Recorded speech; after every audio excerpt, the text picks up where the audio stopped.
Hi, my name is Valerie Leonard. I am the founder of Nonprofit Utopia. I want to say thank you so much for joining us today. And before I get started, if you could, no matter where you are, can you post in the chat room, let us know who you are, where you're from, and just say hello and all of that good stuff.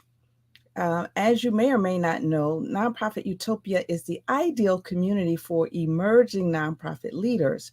We work with leaders who want to start their own organizations, lead their organizations, and even scale.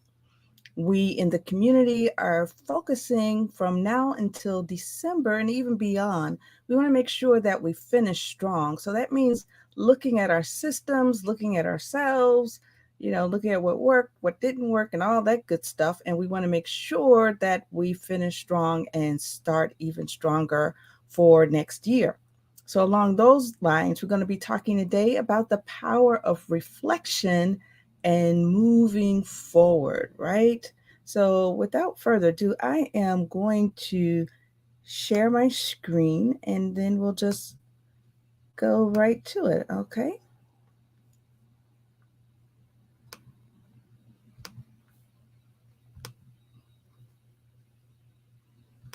Alrighty, so this particular episode was actually inspired by Sankofa, right? There is so much power in looking backwards in order to go forward, right? And we hope to accomplish three things. We want to help you understand what the power of reflection. So often we don't want to look at the past, sometimes because it's painful. Sometimes we don't even feel like it's useful. There is a school of thought that says we should not be dwelling on the past, but there's also a school of thought that says in order for you to know where you're going, you have to know where you have been. And I am one who ascribes to that theory. It's been very, very, very helpful for me. All right. And we're also going to share with you how to use assessments in order to chart your professional course, not only your professional course, but also looking at how you can use those assessments to navigate community change. All right. So you're going to be looking at yourself, looking at your organization, and hopefully the results will show you how you can move forward in your career as well as help your organization to become stronger and more impactful in the community. If you are a member of the nonprofit Utopia community, you can join us live tomorrow, and this is for members only. We will have a special Zoom call where we're doing a deeper dive. We're actually going over some of these assessment tools, and we'll be showing you how you can develop your own individualized plans within the context of your organization's plan.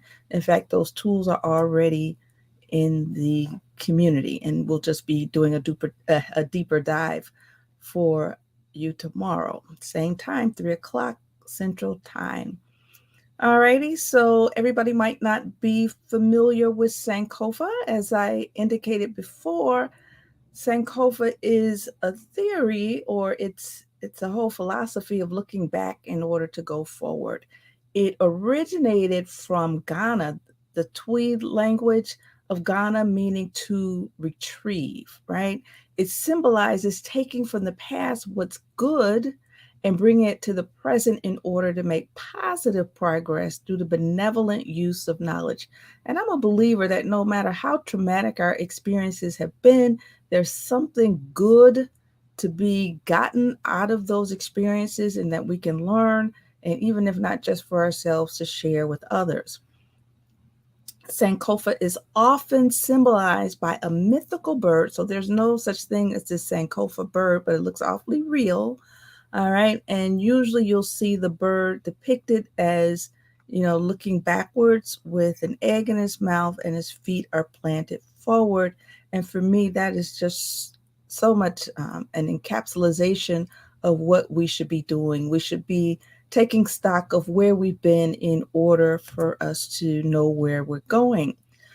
So this is a time for reflection. I don't care what day of the year it is, and I don't care if you're preparing for year end or what. We always need to take time for reflection. And ideally, that would be done on a daily basis. And we need to be asking ourselves, not only for ourselves personally, but as groups and as organizations, what did we set out to achieve this year? Did we actually accomplish what it is we set out to do? Right? It doesn't always have to be formal goals and objectives, but just think about what you were thinking January 1st of this year. Here it is, we're almost at the end of October.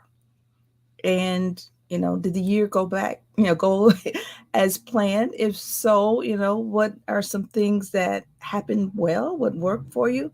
What didn't work? What are some things you can improve on? And the most important thing we're asking today is, how can you finish strong? And then secondly, and maybe this is the most important thing, you're capable of amazing things. I don't care what the day or what the year has brought, right? And one of the hardest parts to self-reflection, either as an organization or as individuals, is looking at the negative stuff as well as the positive stuff. If we're going to be honest in our reflections, we need to take into account the good, the bad, and the ugly. And again, what are some of the lessons that we learned from all of those experiences, the highs and the lows? What can we do in order to keep from making the same mistakes, right? How can we take that learning and plow it into, our own self-development, our own organization's development? And how can we share that knowledge with others and take what was perceived as a failure or weakness and turn that into a strength, not only for ourselves, but for others, the people that we serve? A third part of the process is charting our course, right? Not only are we putting together timelines, but we really need to be strategic. We need to be able to, foresee any landmines that are coming up, right?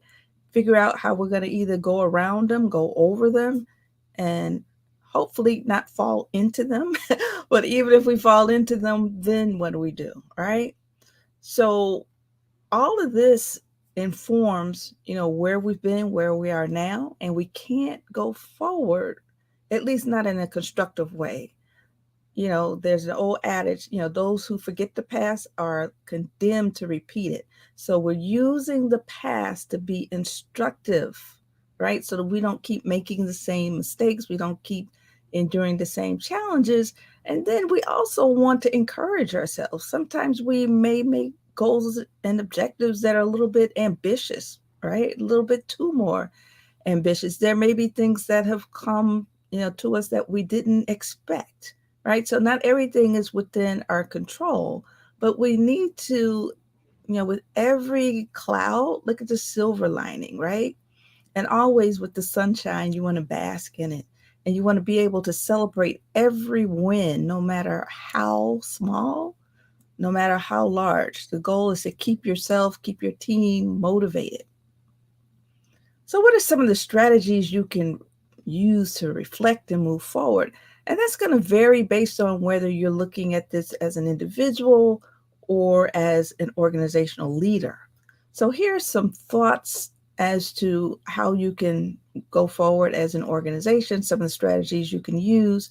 You can have a staff retreat, hear from people at different levels of the organization, identify some of the issues, whether they're internal issues, external issues, as to how you're going to serve the community, right? And it's always better to have more than one point of view, right? So that you can create synergy.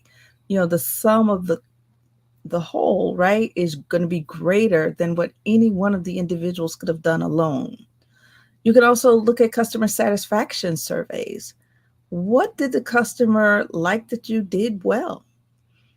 What did they not like? What complaints did they have, right? How can you address those in a manner that creates value? And when we talk about value, we're looking for ways that we can make our clients' lives easier, ways we can minimize their pain, ways we can help our clients to actually achieve their goals. You can also use a client suggestion box, an anonymous suggestion box, so that people can be more forthright in their, sometimes it's criticism, sometimes it's praise, but you'll get more candor, ideally, if the surveys are anonymous or the suggestion box, the comments are anonymous. You can also get feedback at staff meetings, right? There's nothing like a transparent leader, right? Sharing how decisions were made, why they were made, and then, looking at ways that the group can pull their resources, their thoughts to address the issues. You can also develop interview questionnaires and focus groups questionnaires and find out, what people are thinking. And you can also have brainstorming, right? Look at some of the issues, and you don't want to stay stuck in a mode where you're just throwing stuff, all the problems out, but not coming to any resolution, right? You want to end your brainstorms on positive notes. Given where we are, given what we've experienced, good, bad, ugly, what do we do next? You want to be action oriented. And then you can also use organizational assessments, and we'll go into that a little bit more detail. And if you're a member of the Nonprofit Utopia community, we'll be doing an even deeper dive. We'll show you how to complete the forms, the assessment forms, and how to interpret the results, how you can use them to the best, to the best interest of your organization. So strategies that you can use as an individual or as a leader, I personally use prayer, all right? Others who are maybe not religious, but they are spiritual, also use meditation.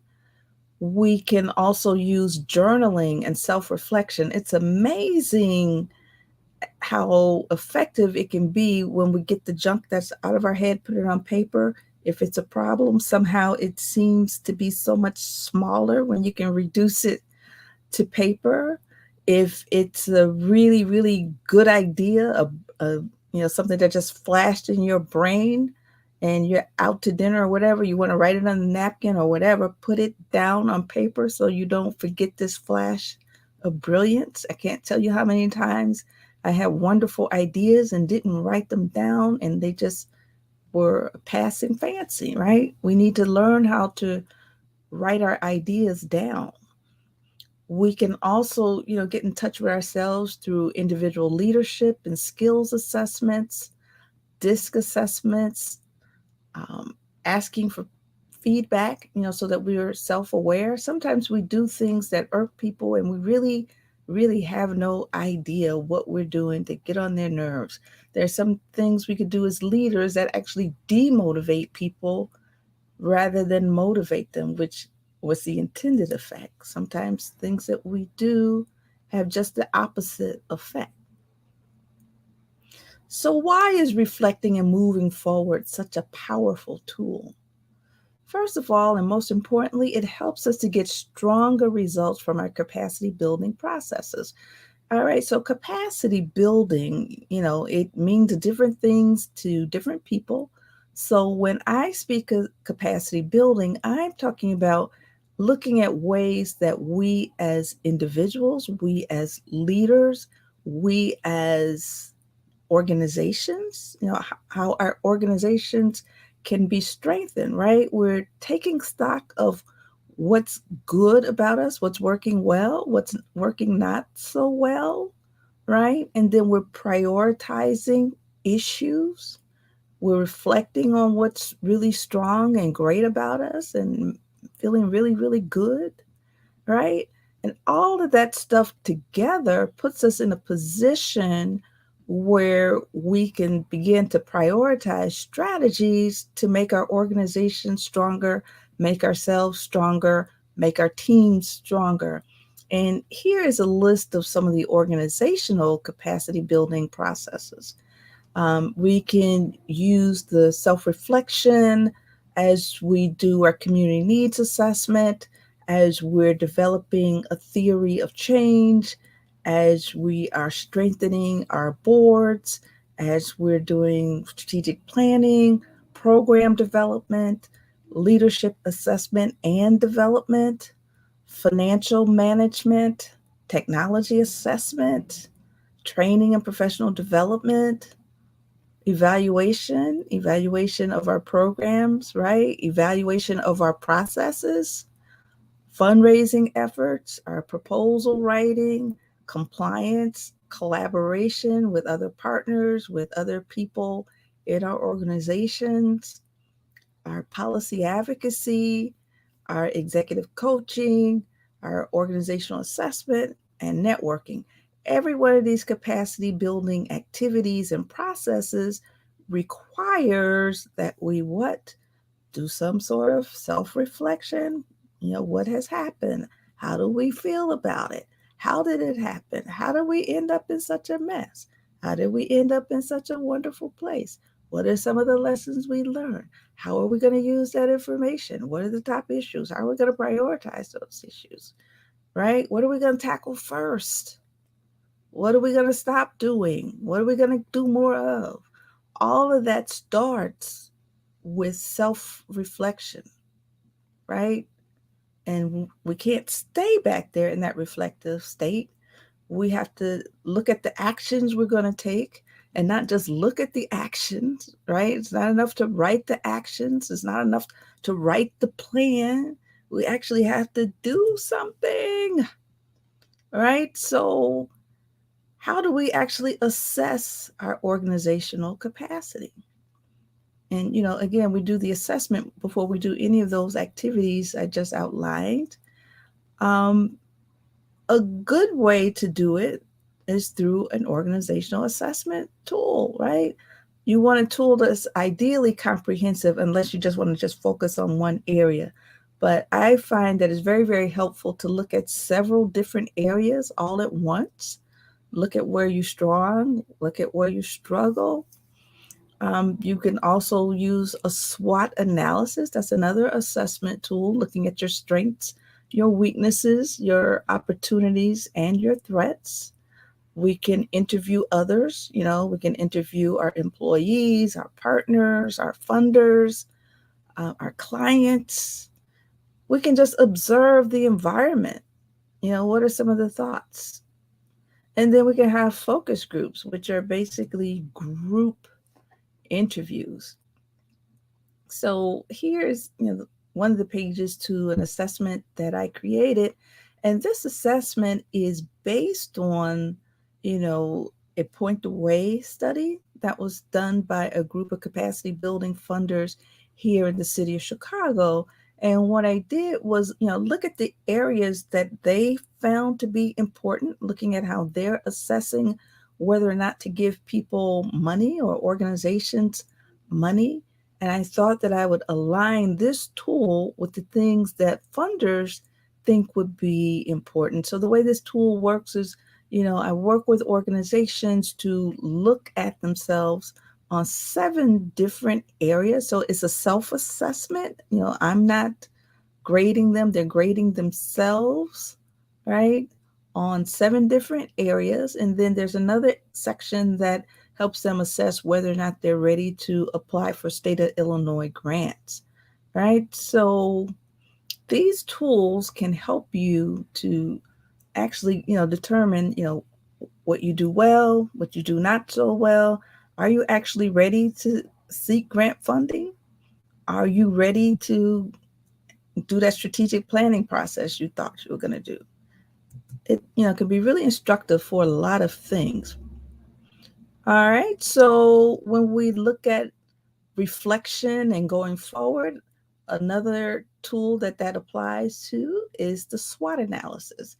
That's a way of looking at your strengths, your weaknesses, opportunities, and your threats, right? So there are 50 million different ways that you can look at your strengths, weaknesses, opportunities, and threats. And this is just one form that I created, right? The way this works, you look at your strengths that are specific to the organizations. You're going to list out the key attributes those things that make you strong. And then you want to look at ways that you can actually take those things that make you strong and exploit them in the marketplace. And when I say the marketplace, I'm talking about with funders. How do you sell what you're good at to attract more funders? How do you sell your programs and services, the strengths to get more partners, to get more clients, right? So that, for your eyes only, if you are a member of the Nonprofit Utopia, if you're a member of our community, we'll be going over this form tomorrow during our members only Zoom session, right? And we'll help you flesh out some of your ideas. And then you want to look at your weaknesses. Again, the weaknesses are internal to the organization. Nothing on the outside. We're not looking at the environment.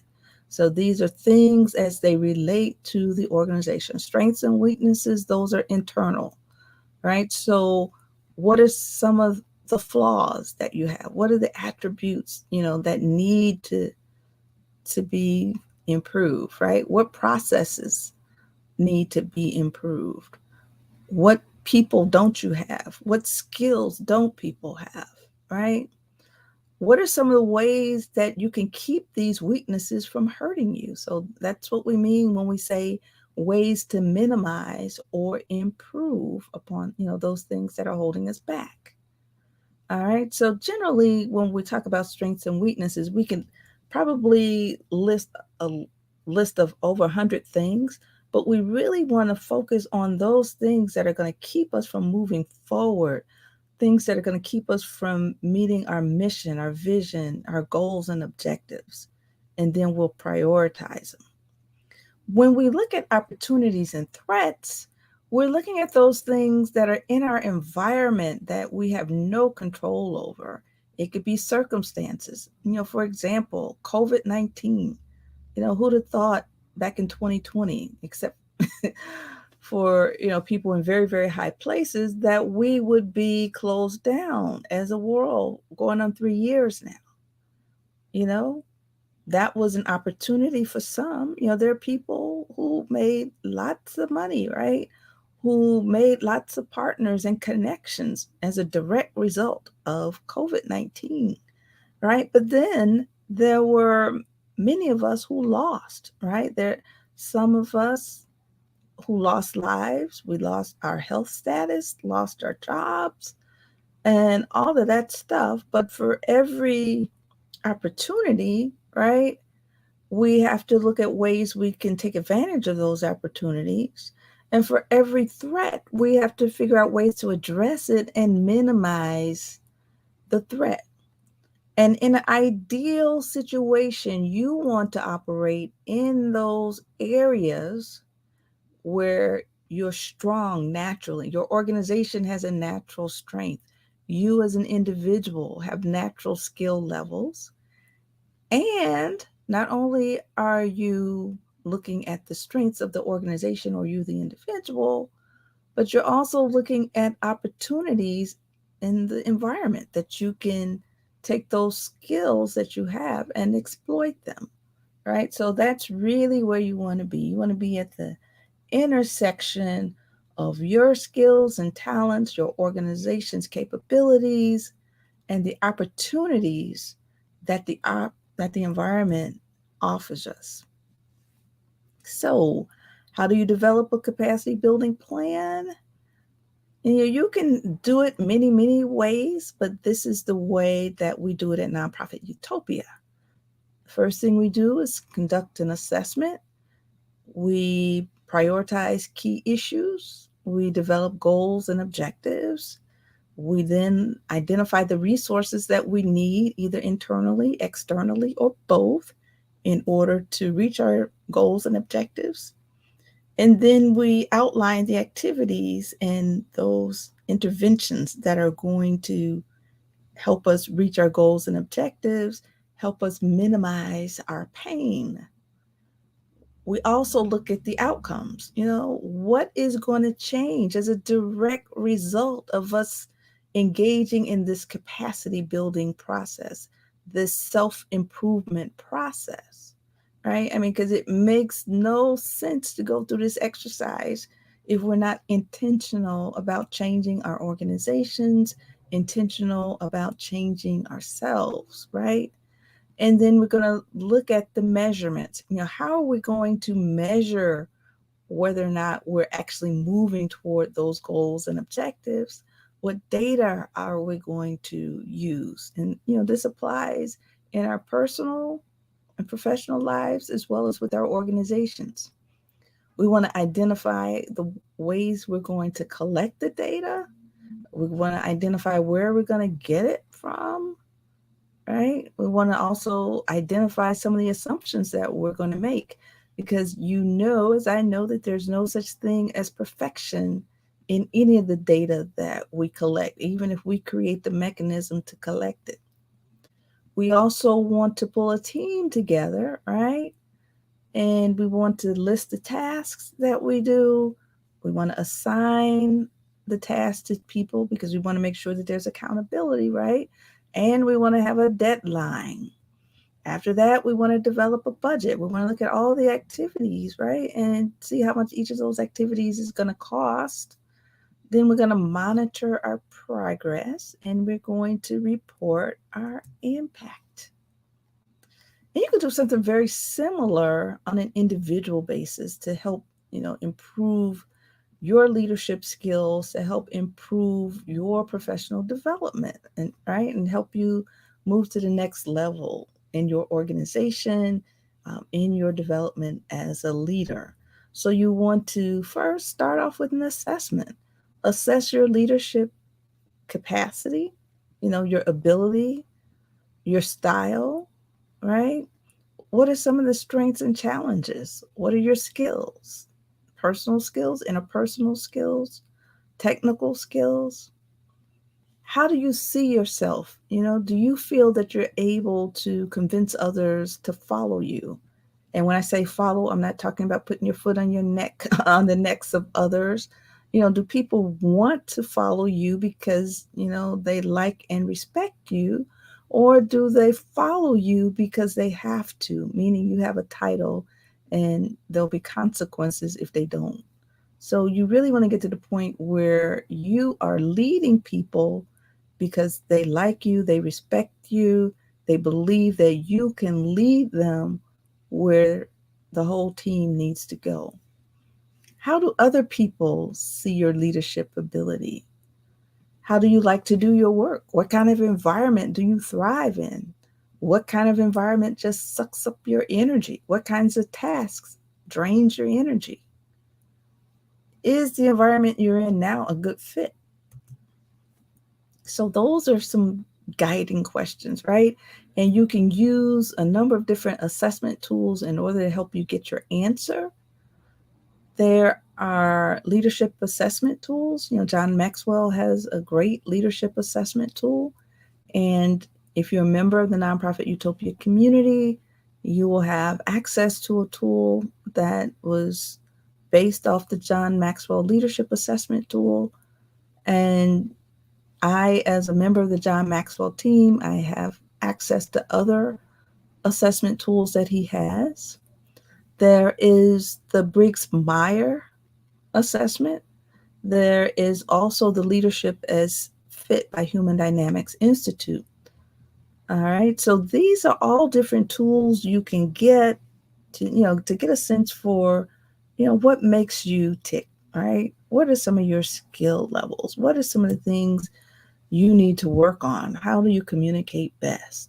And thinking about communication, the Maxwell team also has their own DISC method. So they have combined the DISC assessment with individual leadership planning so that we can work together with you to develop a plan that takes into account, your personality types, your communication styles, and ways that you can communicate with others, even those who are diametrically opposed to the way you work, in terms of your style, and also diametrically opposed or polar opposites from you in terms of disposition. We have to figure out how we can all get along and make that work for the team.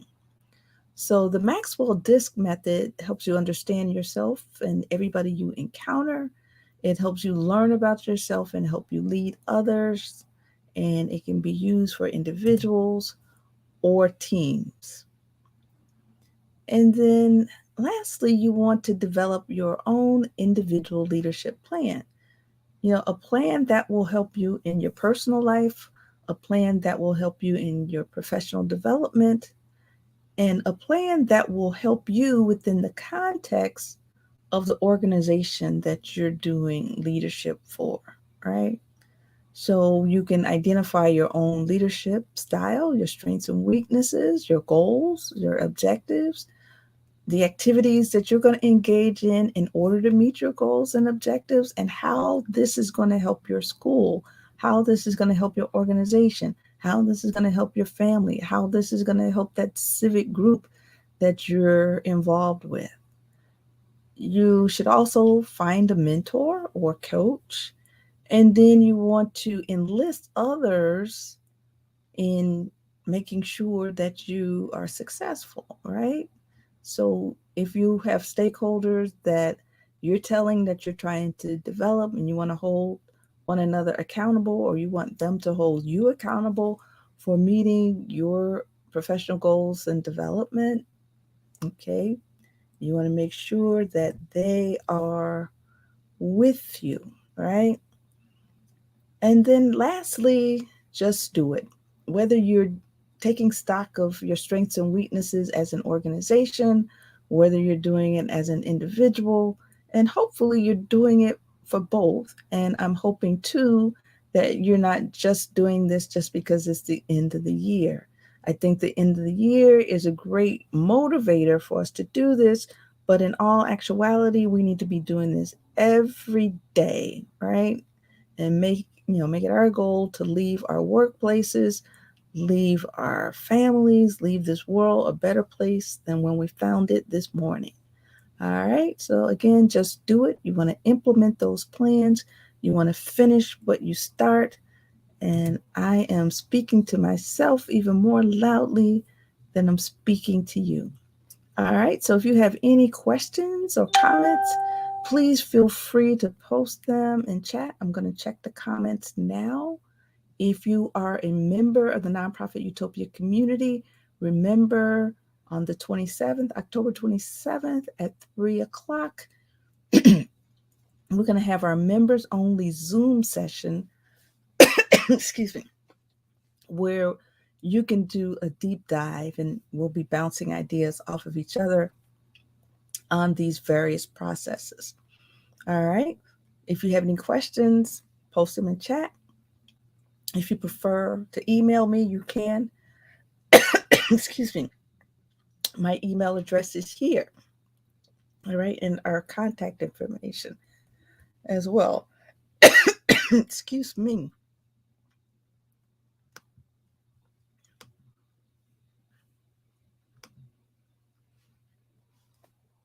All righty. It doesn't look like we have any comments.